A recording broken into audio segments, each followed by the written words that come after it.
O programa a seguir é livre para todos os públicos.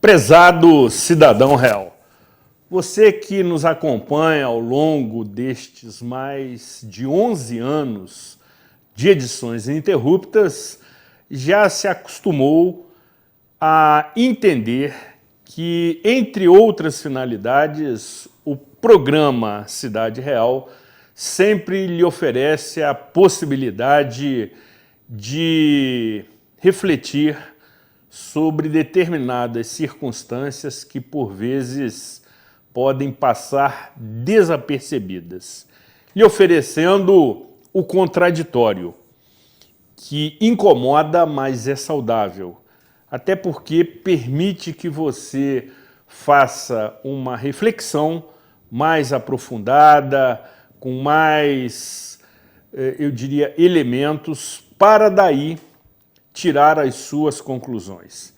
É preciso que tenhamos essas oportunidades além dos próprios fatos, além das próprias notícias, além do que se veicula nas redes sociais.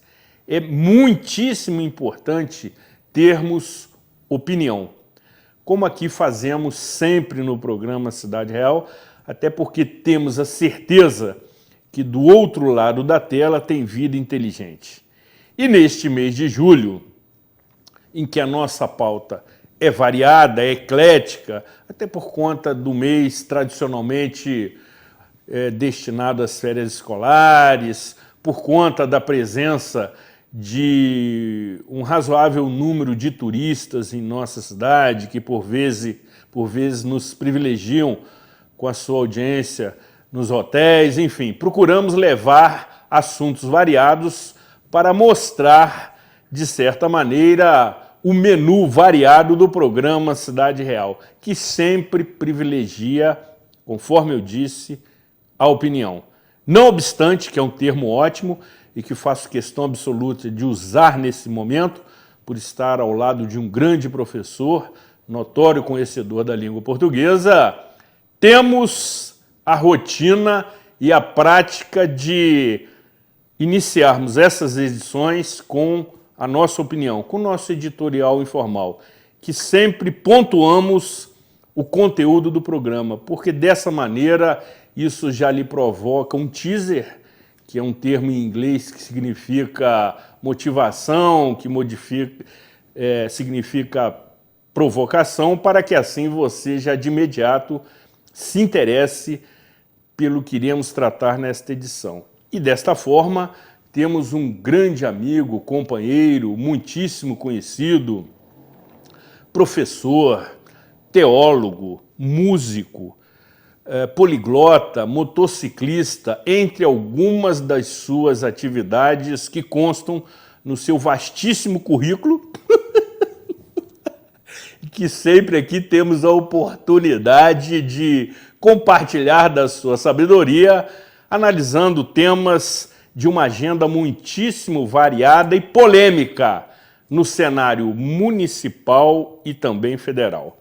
Com a proteção de Deus sempre, de Santa Rita de Cássia, minha santa protetora, sejam todos muitíssimo bem-vindos a mais esta edição inédita do programa Cidade Real, que conta com o indispensável apoio financeiro dos nossos patrocinadores, diretamente do estúdio Rafael Jacu, neste dia 8 de julho de 2019.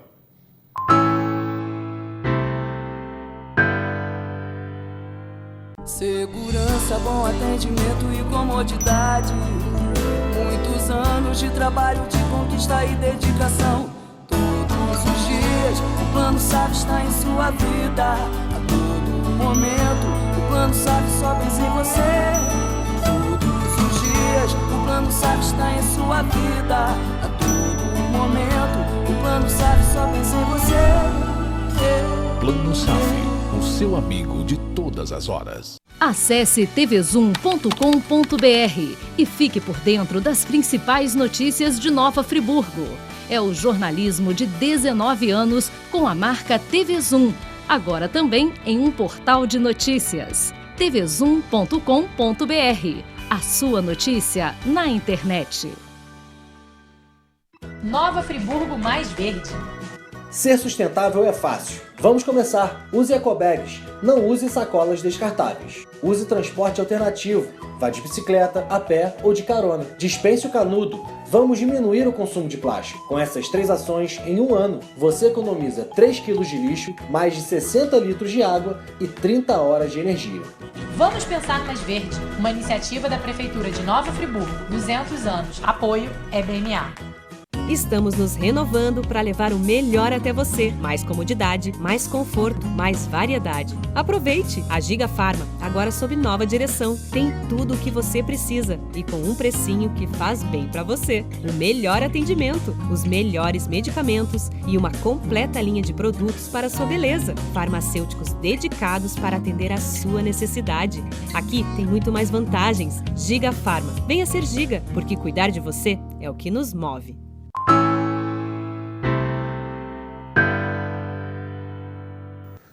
Programa Cidade Real, credibilidade, imparcialidade, informalidade e um toque de bom humor nas noites de segunda-feira, sempre lhe oferecendo a oportunidade da análise, da reflexão e da ponderação.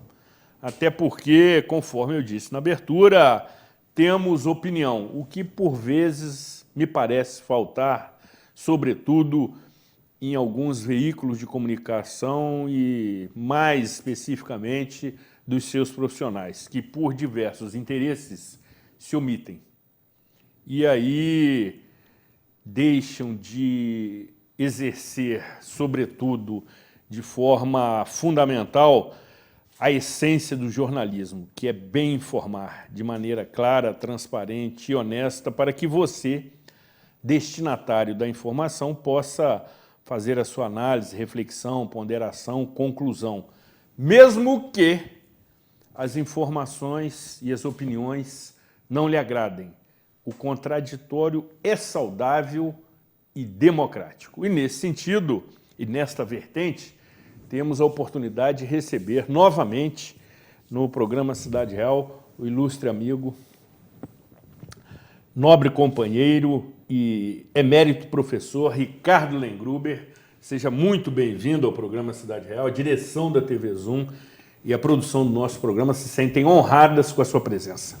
Muito obrigado, Zuri, pelo convite, por mais uma vez estar no programa Cidade Real. É sempre um prazer, é sempre uma boa oportunidade de a gente conversar sobre os tantos temas, né, que todos os dias aí nos visitam. E como você disse na sua introdução... Quase que interminável, né? A gente pensar um pouco fora da caixinha e discutir um pouco sobre esses assuntos. Muito obrigado. O privilégio é nosso e tenho certeza que também da nossa expressiva e maciça audiência. E antes de avançarmos na nossa pauta, recentemente tivemos o conhecimento da eleição para o Conselho Municipal de Educação, que foi realizada no dia 27 de junho próximo passado.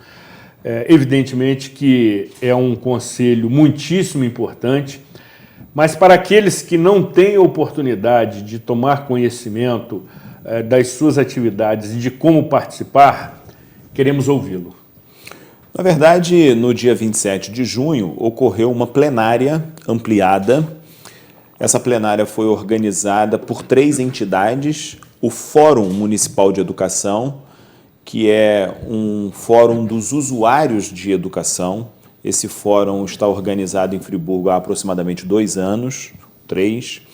Ele é composto, digamos assim, integrado, né, por pais de alunos, estudantes, representantes das comunidades, associação de moradores e também, naturalmente, os órgãos que integram o sistema municipal de educação, tanto da rede pública quanto da rede privada.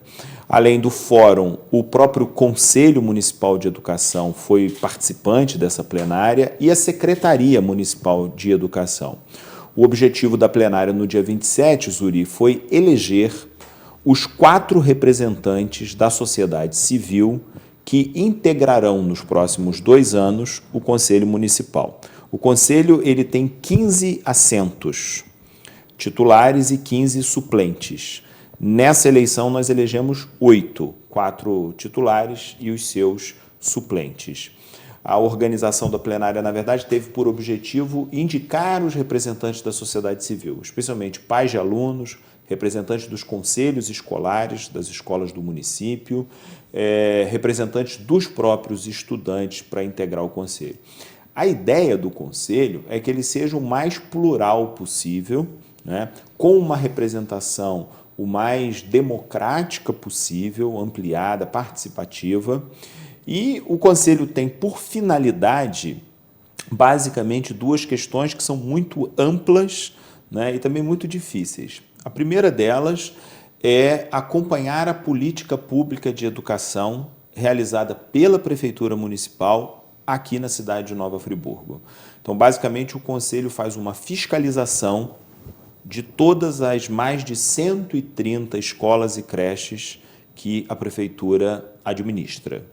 Além dessa função mais ampla, o Conselho tem também a incumbência, a tarefa constitucional de autorizar o funcionamento das escolas particulares no que diz respeito à educação infantil.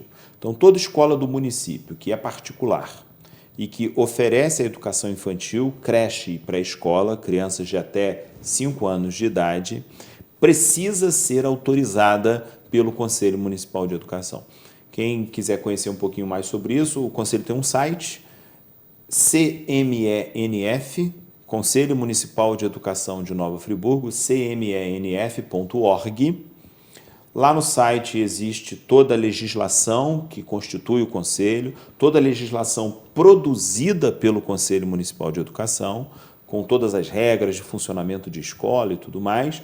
E existe também a listagem das escolas que são autorizadas no município. Vale a pena porque a pessoa vai matricular o filho numa escola, faz uma consulta para saber se a escola está devidamente autorizada a funcionar. E regularizada, Exatamente. Que é pré-requisito, obviamente. Exatamente. E aí, também incluindo no seu vastíssimo currículo, a condição de ex-secretário municipal de educação, que você exerceu por 1 ano durante o governo Sérgio Xavier. E naquela ocasião você se deteve ainda mais sobre este assunto que lhe permite concluir acerca, certamente com mais propriedade, do cenário da educação no âmbito federal, com as constantes mudanças no Ministério da Educação, com um novo ministro, Abraham Weintraub, que tem sido, por vezes, inoportuno nas suas afirmações, nas suas postagens nas redes sociais, fugindo, inclusive, ao que deve realmente cuidar. E observamos também inúmeras mudanças nas demais prateleiras, nos institutos, nos órgãos. E temos, citando, amigo, um semestre do atual governo, né? Mostra que o setor não está sendo devidamente cuidado por quem deveria, quem faz as escolhas não percebe a magnitude da questão, são pessoas alheias ao tema ou, como na minha época, todas as alternativas anteriores são verdadeiras.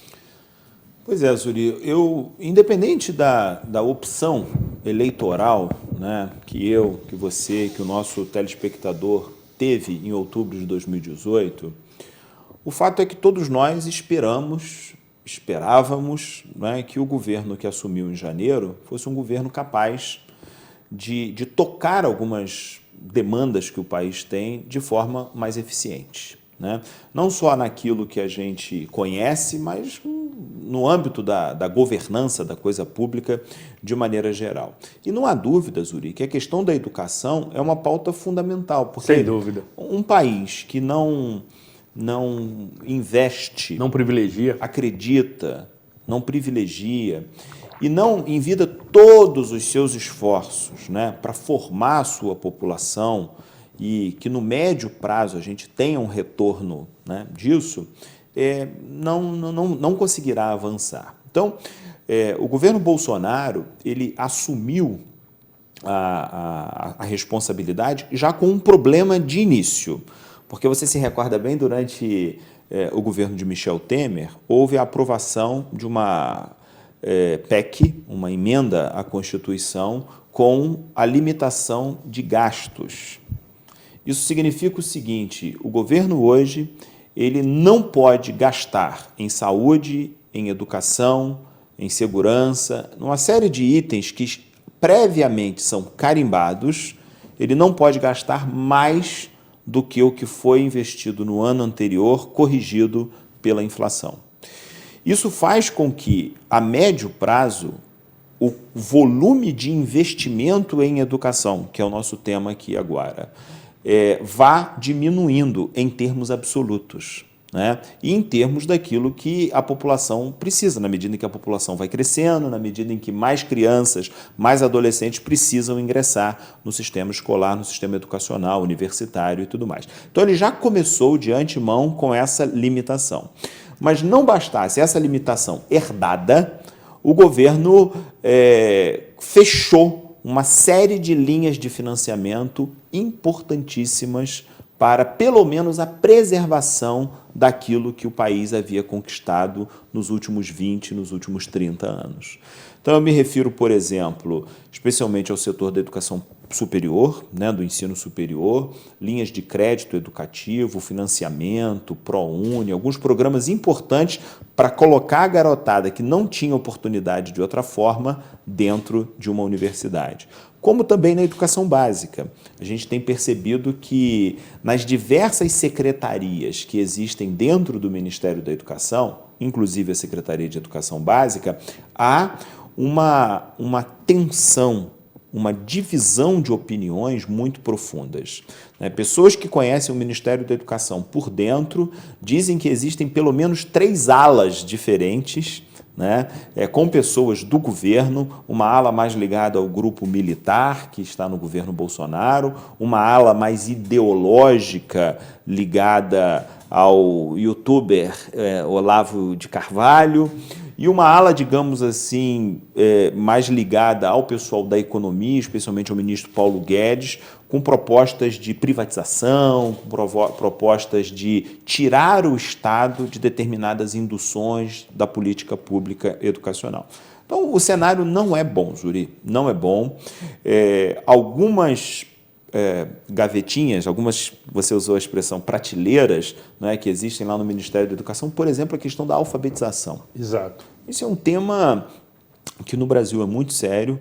Infelizmente, um percentual cada vez maior de crianças chegam às idades de 9, 10, 11 anos, né, sem conseguir ler, escrever e interpretar um texto com a mínima eficiência que seria exigida para isso. E parece que a pessoa, por exemplo, que assumiu essa função no Ministério da Educação é uma pessoa sem conhecimento profundo. Acadêmico, exato, experiência nesse setor, num país que, apesar de todas as suas dificuldades na prática, na ponta lá da educação, é um país que tem formadores de opinião, pessoal capacitado em nível universitário no mundo todo, né, com proficiência em alfabetização, reconhecidos não só por profissionais brasileiros, como profissionais de universidades, inclusive fora do país.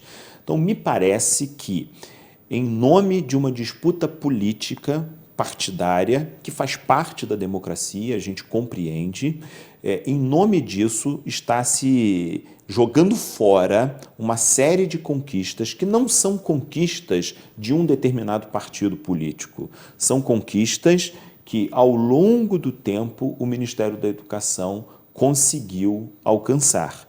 em diversos partidos políticos, inclusive, com profissionais no primeiro e no segundo e no terceiro escalão do Ministério da Educação, das mais diferentes tendências, ideologias, lugares filosóficos e assim por diante. Então, isso é bastante preocupante nesse momento.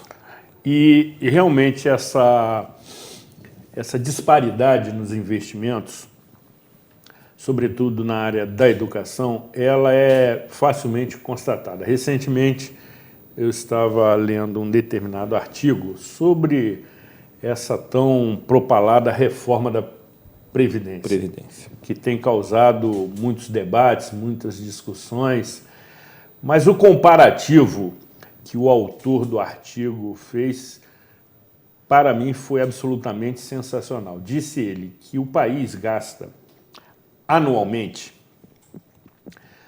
700 bilhões com a Previdência e 70 bilhões com a educação, ou seja, 10%. Mas, além dos números, a análise do autor foi brilhante, em que ele disse que se gasta esse valor enorme de 700 bilhões com o passado e 10% desse valor com o futuro, sem discutir o mérito das devidas e necessárias aposentadorias que foram conquistadas com muito empenho, com muito esforço, com muito suor, com muito sacrifício. Mas veja, o que pretende um país que não corrige essa distorção? Pois é, Zuri, me permita fazer uma análise da sua fala, chamando a atenção para o fato de que há determinados raciocínios que eles são lógicos, eles têm a aparência da razão, mas eles, na verdade, escondem uma pegadinha, eles escondem uma armadilha e a gente acaba acreditando e repetindo essa ideia, que é um pouco, me parece, com essa lógica. Ela é feita com relação à previdência e à educação, mas ela é feita, por exemplo, entre educação e segurança pública também. Sem dúvida. Né? Quando se diz assim, se gasta muito mais com um preso do que com um estudante. Muito mais com a consequência do que com a causa. Esse tipo de raciocínio, ele tem o seu acerto, na medida em que é óbvio que eu preciso investir em educação para lá na frente ter que investir menos em repressão, por exemplo. Eu tenho que investir em educação, mas isso não significa que, no caso da Previdência, não haja que o Estado não tenha uma responsabilidade sobre essas pessoas, como você bem mencionou, que de maneira justa, legítima, honesta alcançaram o seu direito, né? Esses números, 700 bilhões de um lado, 70 bilhões, eles também escondem uma série de outras questões. Porque, por exemplo, nesses 700 bilhões da Previdência, não está apenas a Previdência. Está também todo o sistema de seguridade social, está a assistência, está, por exemplo, a saúde pública. Tudo isso está debaixo de um grande guarda-chuva, que é o Instituto Nacional de Seguridade Social, e que parte de uma premissa, com a qual eu concordo, de que uma nação ela é constituída por pessoas. E as pessoas elas têm limitações, privações, momentâneas ou permanentes, e a sociedade como um todo precisa, de maneira solidária, em solidariedade, dentro desta sociedade, uns ampararem os outros. E a função fundamental do Estado, né, é exatamente garantir que impostos de todos vão para uma determinada caixa e se consiga compartilhar. A gente não pode perder, Zuri, de vista, na minha modesta opinião, a ideia da empatia, ou seja, a capacidade que a gente tem de se colocar no lugar do outro. Empatia. Empatia vem de pathos, que é sentimento, sofrimento. Empatia é colocar dentro da gente o sofrimento que é do outro. É claro que eu não consigo assumir o lugar do outro porque eu não sou esse outro, mas eu preciso me colocar neste lugar. E, sinceramente, eu acho que falta ao Estado brasileiro, falta à sociedade brasileira empatia nesse aspecto, ou seja, a capacidade de entender que não dá para eu poupar ao longo da minha vida para me aposentar. Eu preciso da sociedade do futuro para me dar garantias para a minha aposentadoria. Da mesma maneira que a nossa sociedade de hoje precisa garantir a aposentadoria daqueles que estão lá nesse momento da vida. Ditas essas coisas, Zuri, eu queria levantar alguns pontos muito rapidamente. O primeiro, 70 bilhões para a educação é muito pouco se comparado com o restante. Mas, além desses 70 bilhões, é preciso pensar no dinheiro que os municípios investem. Pensar no dinheiro que os estados investem, porque os 70 estão na conta do orçamento federal. Tá? E há um quantitativo bastante razoável nisso. Uma outra questão é que investimentos em educação muitas vezes escondem os investimentos indiretos. Investimento em transporte escolar, investimento em merenda, investimento em, que não são a educação propriamente dita na ponta. Então é preciso depurar esse número para a gente saber efetivamente quanto é, que pode ser até menos do que os 70 bilhões. Então essa é uma questão. A outra questão é que eu fico com receio de esse tipo de argumento servir simplesmente para dizer o seguinte: olha, a gente precisa então fazer uma reforma da Previdência e acaba retirando mais direitos daqueles que têm menos direitos nessa sociedade. Né? Porque, no fundo, o Instituto Nacional de Seguridade Social, o INSS, ele tem aí mais de 80% dos seus beneficiários, pessoas que recebem de 2 salários mínimos para baixo. Ou seja, qualquer reforma que exista não pode mexer nisso. Sem dúvida. Pelo menos, isso é o piso a partir do qual a gente precisa avançar. E, ao que tudo indica, existem propostas, analisando aí o relatório final que vai ser votado essa semana, inclusive, provavelmente, né? O presidente da Câmara, Rodrigo Maia, disse hoje que pretende votar ainda essa semana. Não sei se será votado. Mas o relatório fala sobre a aposentadoria rural, fala sobre a aposentadoria de pessoas que não conseguiram contribuir ao longo de um determinado período de tempo, que é a imensa, esmagadora maioria da população. Num país em que o trabalho informal é tão recorrente, não é? E a gente pensa em trabalho informal, a gente pensa que é uma exceção. Isso é quase que a regra no país. Exatamente. Então, o sujeito não consegue, ao final da vida, comprovar que ele trabalhou tanto tempo, apesar de ter trabalhado. Né? Então, isso é muito importante da gente levar em consideração. E aí eu acho que é uma falsa oposição essa história de que a gente investe em previdência e, por isso, a gente não investe em educação. Não. A gente não investe em educação porque, infelizmente, boa parte dos recursos públicos eles são destinados ao pagamento de juros, de dívidas, que devem ser pagos, que devem ser, não estou aqui falando de calote, nada disso, mas devem ser minimamente auditados. Sobretudo num país em que, se eu coloco o meu dinheiro lá na poupança, ele rende na melhor... Apareceu aqui nesse momento, a tecnologia que nos é oferecida pelos celulares também participa da entrevista. Participar aqui. E eu não sei como é que desliga. Aqui o telefone. Nesse momento...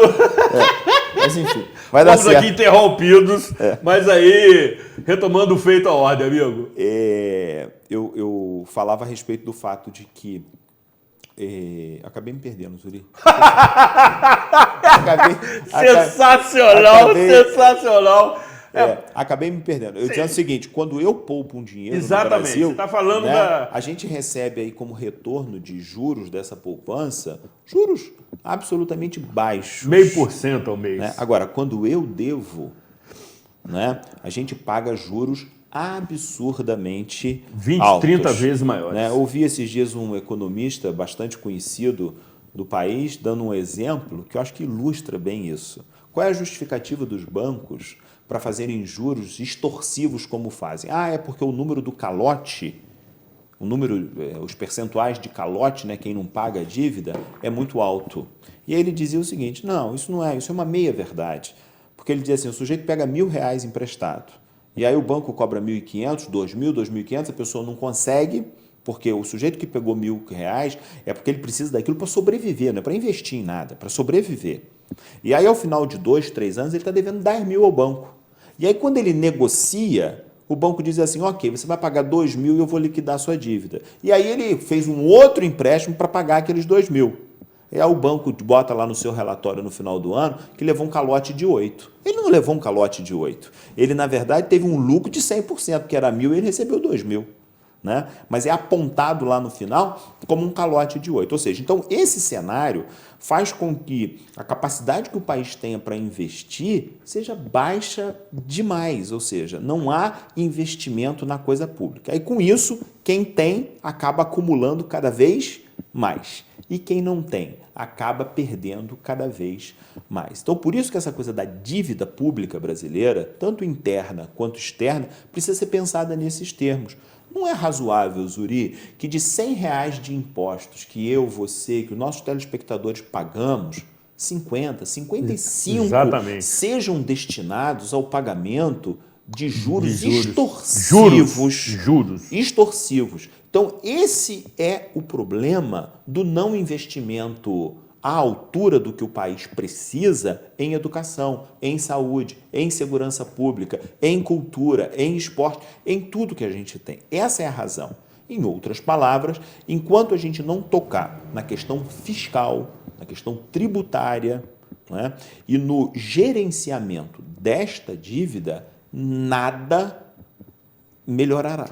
O atual governo, me permita, Certamente. o atual governo está fazendo uma proposta da tal da DRU, DRU, que foi algo iniciado lá no governo Fernando Henrique, chama-se desvinculação das receitas da União. Ou seja, eu tenho autorização para tirar um determinado percentual de dinheiro angariado para a saúde e colocar lá para pagar a dívida. Dinheiro da educação, colocar lá para pagar a dívida. Dinheiro da Previdência, do Instituto Nacional de Seguridade Social e colocar lá para pagar a dívida. O que o atual governo está fazendo nesse momento é uma proposta por uma desvinculação das receitas da União total. Ou seja, não terá mais verba carimbada. E aí eu te pergunto sinceramente, quem é que em sã consciência vai acreditar que com o poder econômico que os bancos, que as instituições financeiras no Brasil e fora do Brasil têm com a dívida pública brasileira, quem que vai sair levando vantagem? Será a escola lá no interior do Brasil ou será o grande banco que vai ter poder para cobrar a sua dívida? Então, se já falta dinheiro, com esse tipo de proposta, vai faltar cada vez menos dinheiro, mais dinheiro. De toda forma, esse tema da reforma da Previdência ele é muito complexo, claro. E não citamos aqui um outro aspecto que interfere também nesta questão, que é a previdência dos órgãos militares. Sim. Que também, entre outros, tem suas aposentadorias e privilégios muitíssimo elevados se comparado aos 80% que sequer percebem até 2 salários mínimos. Ou seja, existe uma desigualdade que precisa ser corrigida.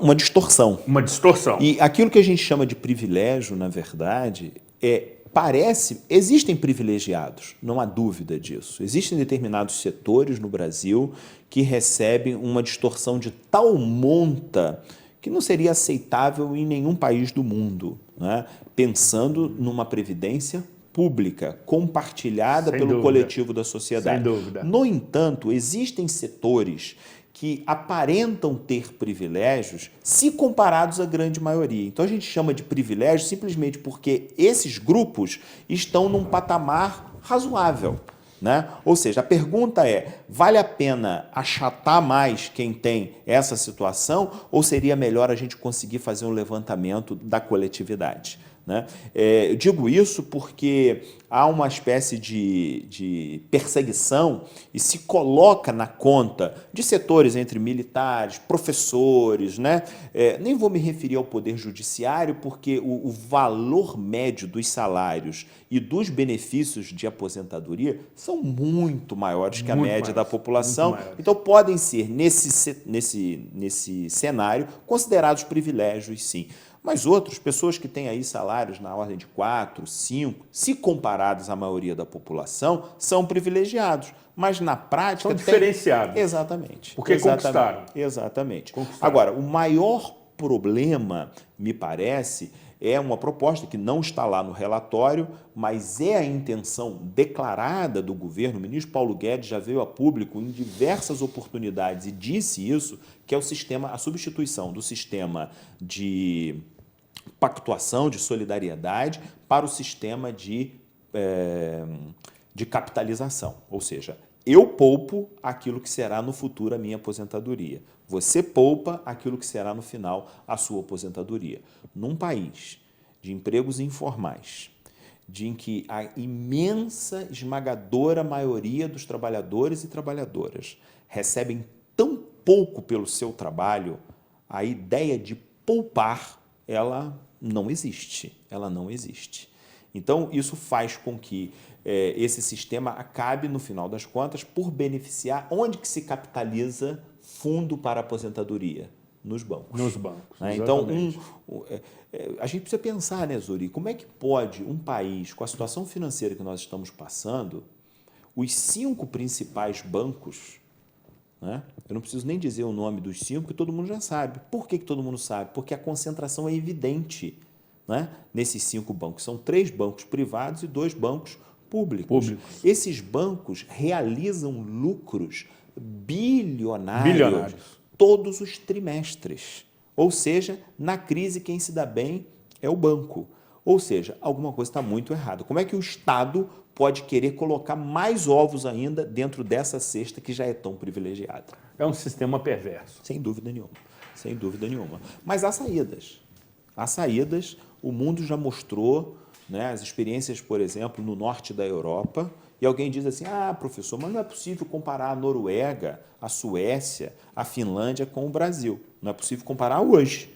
Mas em outros momentos era possível comparar sim. Países que passaram por 2 grandes guerras mundiais, países que têm uma situação natural do seu uso do solo, recursos, etc., muito piores. Muito inferior. Muito inferior dos que as que nós temos aqui. E que, 100 anos atrás, tinham uma situação de pobreza, de desigualdade social tão profunda quanto, ou em alguns casos, pior. Extrema. Mas fizeram o dever de casa e conseguiram, basicamente, fazer com que a distância entre os mais ricos e os mais pobres fosse diminuindo ao longo do tempo. O que a gente percebe no Brasil, infelizmente, é que essa distância está aumentando. Em outros países do mundo em que essa distância também aumentou nos últimos 20 anos, é o caso dos Estados Unidos, por exemplo. A concentração entre os mais ricos de 20 anos atrás era da ordem de 12%. A concentração hoje é na ordem de 22%. Esse salto fez com que aumentasse 2 coisas basicamente nos Estados Unidos: a situação de pobreza e a situação de violência. Ou seja, está claro que essas mazelas da sociedade contemporânea, pobreza, violência, corrupção, elas são consequência da desigualdade social e não a causa delas. E esse aspecto da corrupção que você citou será tratado no próximo bloco, onde faremos uma análise do atual momento que o nosso país está atravessando, sobretudo no que se refere às contendas, que é um termo bastante interessante, que estamos observando entre os poderes, sobretudo no que se refere às ações, às manifestações do Congresso Nacional, leia-se Câmara dos Deputados e Senado Federal, que insistentemente tem tentado, de todas as formas, corromper e prejudicar o trabalho que tem sido feito no país, conhecido como Operação Lava Jato, que por vezes tem os seus excessos que precisam ser corrigidos, mas vem passando o país a limpo há 4 ou 5 anos. Até algum tempo atrás, seria inimaginável acreditarmos que presidente da República, governador de estado, ministro de estado, senador, deputado, prefeito, vereador, tanto na condição de responsável pelo cargo, estando já afastado do exercício da função ou mesmo estando no exercício dela, fossem devidamente recolhidos ao cárcere, mostrando um avanço muitíssimo significativo. E desta forma que muitos daqueles que foram eleitos no pleito de outubro do ano passado, assim conseguiram lograr êxito, porque colocaram como sua principal proposta de programa eleitoral o combate à corrupção, o que é um mal absolutamente nocivo a todas as áreas de administração pública. Está enraizado. Será muito ainda árduo, será muito complicado se extirpar definitivamente a corrupção no nosso país, até porque isso prejudica muitos interesses que aqueles que estão pretendendo fazê-lo, e leia-se Sérgio Fernando Moro e sua equipe, conhecem com profundidade. Basta aí acompanharmos as recentes manifestações, recentes depoimentos voluntários do senhor ministro, tanto na Câmara dos Deputados quanto no Senado Federal. Precisamos entender este momento, esta movimentação, para que, de alguma forma, possamos impedir que esta operação seja anulada, seja extinguida, seja desativada, porque significa um avanço muitíssimo valoroso para a sociedade brasileira. Basta observarmos os valores que estão sendo arrecadados, oriundos da prática da corrupção, sobretudo nos órgãos estatais. Depois do intervalo, retornaremos aprofundando um pouco mais esta análise. Não saia daqui. Vamos posicionar esta orquídea, minha queridíssima Jussara. Afaste-se do seu controle remoto.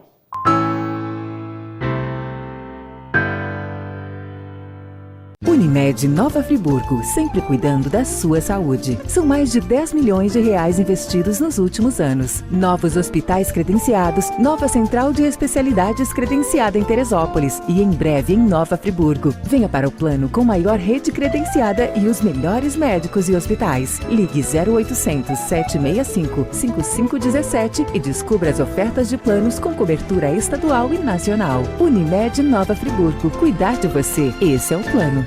Sua frota ou seu veículo rastreado em qualquer lugar com tecnologia Sistal. Tudo em tempo real com diversos controles e relatórios. Exclusivo atendimento local 24 horas. Sistal, tecnologia em segurança para sua empresa, casa e veículo. Você sabia que cada 50 passageiros transportados em média pela Nova FAO, 23 são gratuidades. São utilizados por pessoas idosas, com deficiências, estudantes e outras.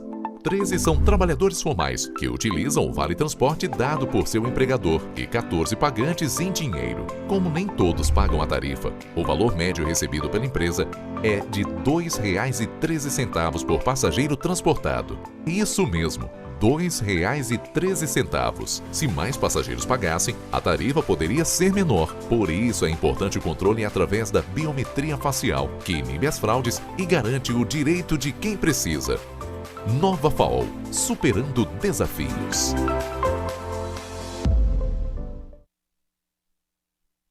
Acesse tvzoom.com.br e fique por dentro das principais notícias de Nova Friburgo. É o jornalismo de 19 anos com a marca TV Zoom, agora também em um portal de notícias. tvzoom.com.br, a sua notícia na internet.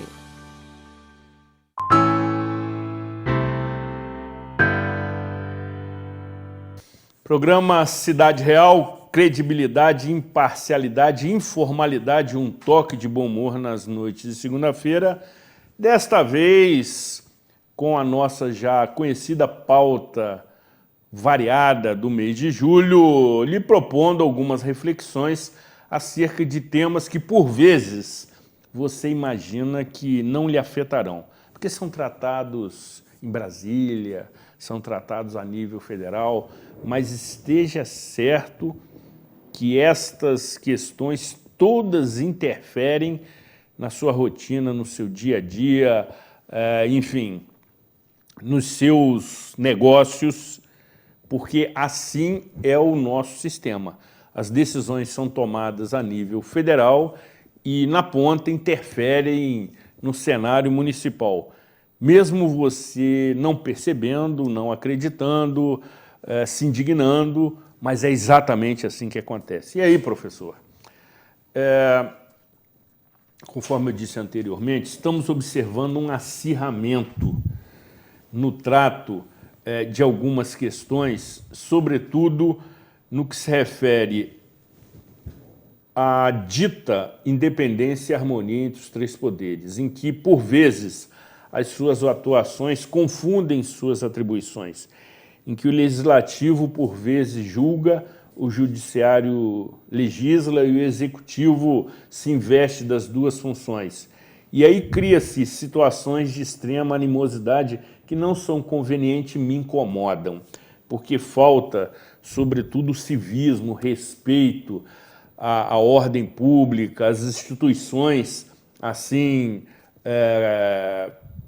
perfeitamente definidas pela nossa Carta Magna, onde constatamos diálogos absolutamente vulgares, ridículos, inapropriados, como recentemente foi promovido pelo deputado federal Glauber Braga, que, eleito por Nova Friburgo e pelo Estado do Rio, tem por obrigação defender os interesses nossos, fluminenses, e também do país no Congresso Nacional, mostrando uma situação que certamente incomodou a muita gente, porque a forma de se tratar uma autoridade, por mais contestada que seja a sua atuação, não deve contemplar termos vulgares como foi utilizado pelo deputado, que aqui sempre comparece, sempre lhe concedemos espaço e, num determinado momento, ele terá a oportunidade de tentar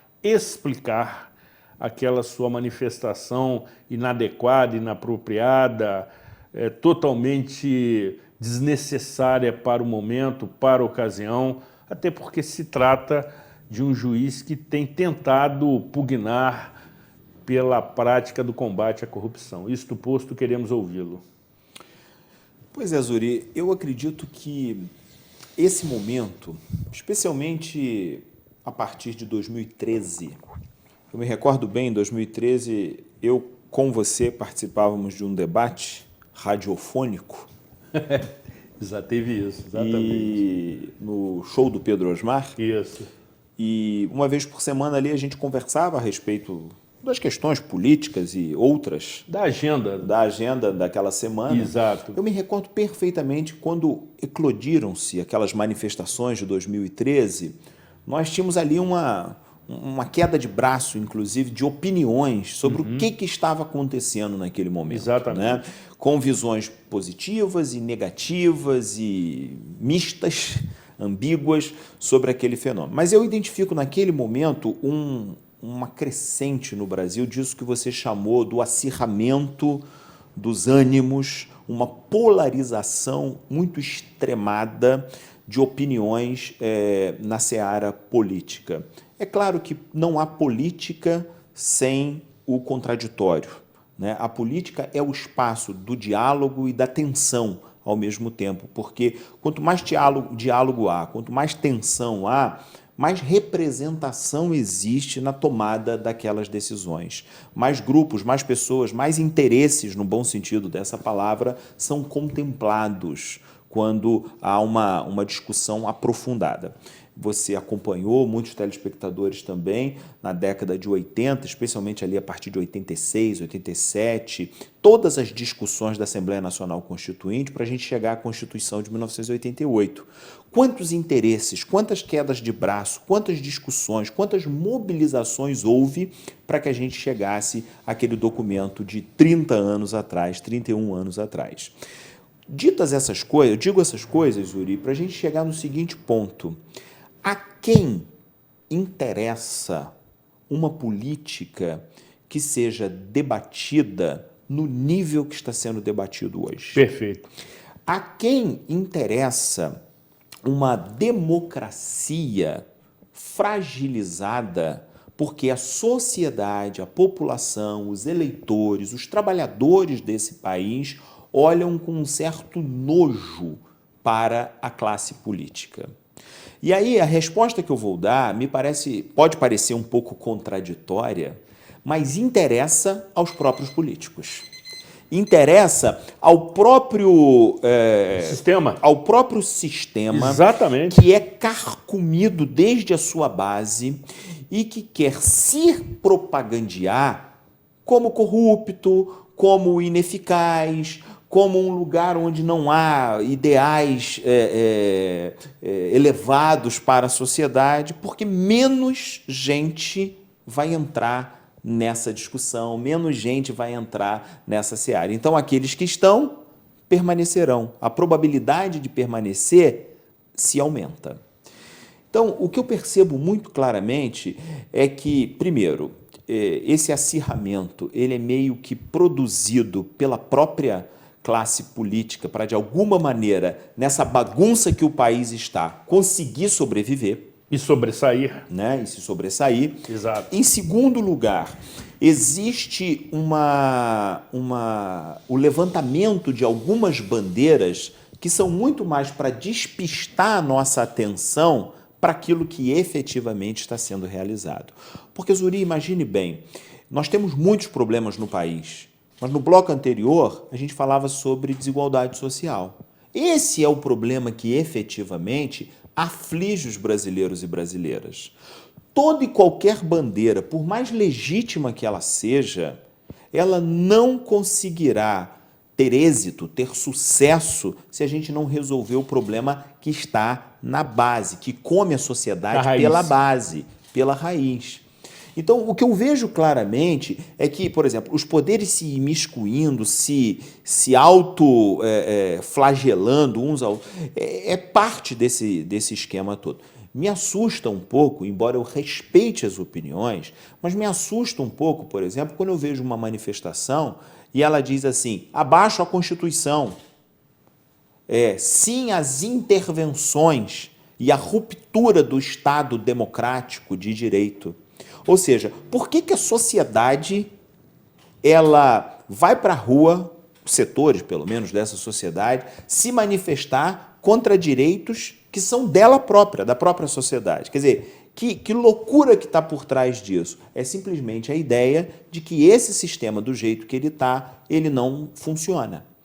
Então, eu não sei até que ponto que é importante a gente aprofundar na sala de aula, aprofundar nas discussões, no programa da televisão, aprofundar, enfim, nas nossas conversas, na nossa formação, o entendimento do que é uma democracia, como que ela funciona, quais são as saídas que a gente tem dentro das instituições democráticas para recuperar essa imagem, essa autoestima que o povo brasileiro foi perdendo ao longo do tempo. Porque não nos enganemos, problemas relacionados à corrupção, relacionados a desvios, relacionados ao embate político, existem no mundo todo, em países mais pobres, em países mais ricos. Mas quanto mais fé, num sentido amplo, no sentido civil dessa palavra, a população tiver na democracia, melhor será.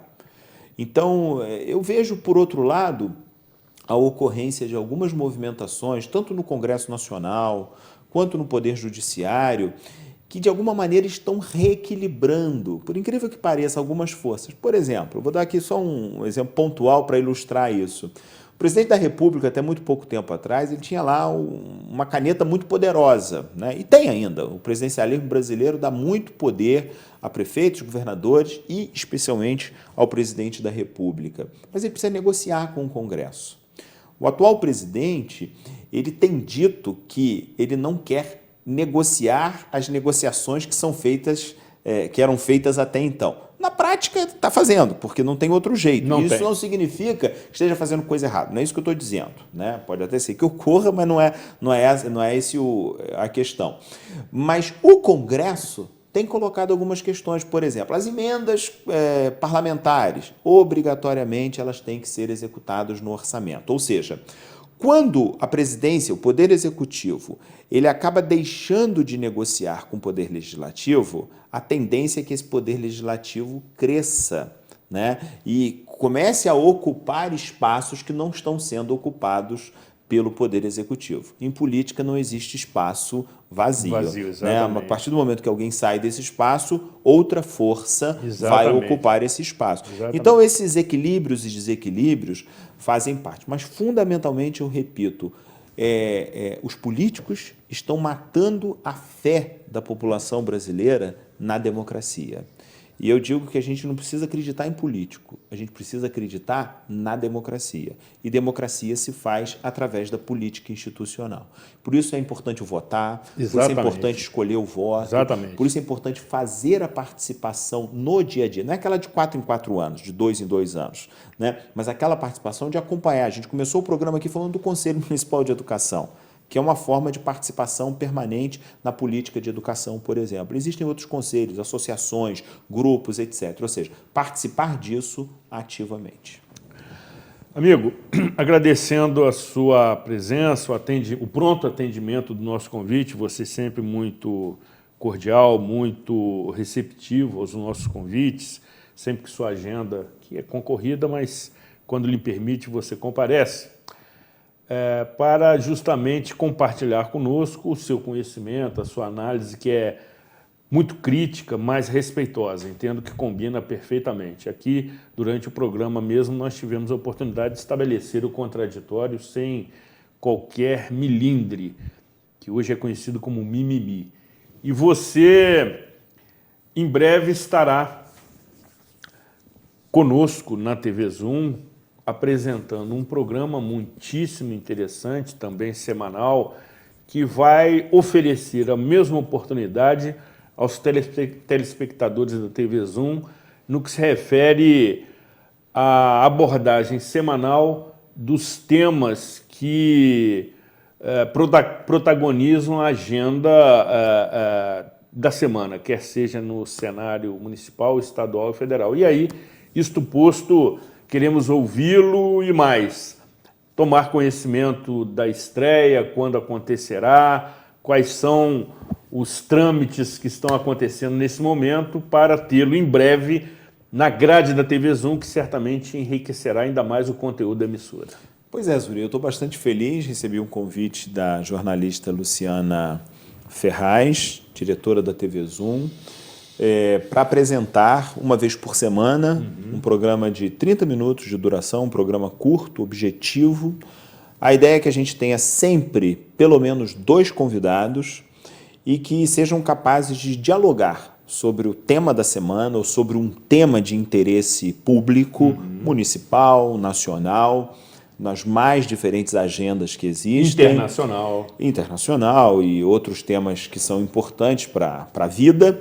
E a ideia é que esses convidados, convidadas, sejam capazes de fazer o contraditório entre si durante o programa, né? Primando sempre pelo respeito, pela cordialidade, mas para a gente pensar que um ponto de vista é sempre a vista que a gente tem desde um determinado ponto. E depende do ponto que você está. Por isso as pessoas veem as coisas de maneiras diferentes. Por causa dos lugares onde estão. Então, a ideia do programa, nome do programa, hora e dia da semana, estreia, daqui a pouquinho a TV Zoom já vai estar anunciando sobre como que isso ocorrerá. Deixa aí como surpresa uma pitadinha aí de mistério, de interesse, né? De mistério no ar. Mas a ideia é, já a partir do segundo semestre, a gente começar a dialogar sobre essas questões. Dialogar sobre Friburgo. Friburgo é uma cidade que precisa ser pensada e precisa ser refletida mais do que, na verdade, ela já o é. Aqui no seu programa, no programa do Modesto, nas outras emissoras que pensam, né, e formulam sobre a cidade. e pensar também sobre os outros temas mais amplos. E a proposta sempre será de ter, na medida do possível, da disponibilidade das agendas dos convidados, opiniões contraditórias. Se não contraditórias, pelo menos opiniões diferentes que nos ajudem a sintetizar um determinado tema.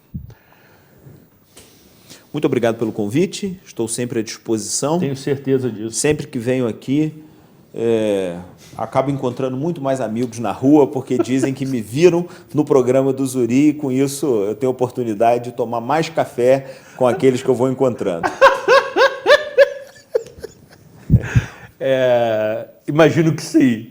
Professor Ricardo, além de ser muitíssimo bem preparado, é muito generoso e assim tece as suas considerações acerca das suas participações neste programa, que conta também com a presença ilustre do professor Leonardo Artúrios, cineasta muitíssimo competente, que conhece muito da matéria e que está aqui registrando os bastidores do nosso programa e que, em dado momento, estará conosco abordando esta pauta, que é muitíssimo interessante, até porque Nova Friburgo meio que ensaia também ser um polo cinematográfico. Aliás, nós precisamos definir alguns polos, porque também temos culturalmente essa tendência, somos polo da moda íntima, metal mecânico, turismo, do cinema, enfim, esportivo.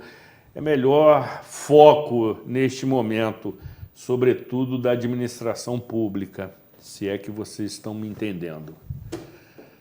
Encerramos definitivamente aqui os nossos trabalhos, agradecendo, como sempre faço, a Deus Pai Todo-Poderoso, a Santa Rita de Cássia, para que continue nos abençoando, protegendo e iluminando mentes como aquelas que passam e nos privilegiam com a sua sabedoria no programa Cidade Real, que tem também como uma das suas missões analisar, debater e propor o resgate da autoestima de Nova Friburgo, que é o que nos une. Cuidem-se bem e até a próxima edição.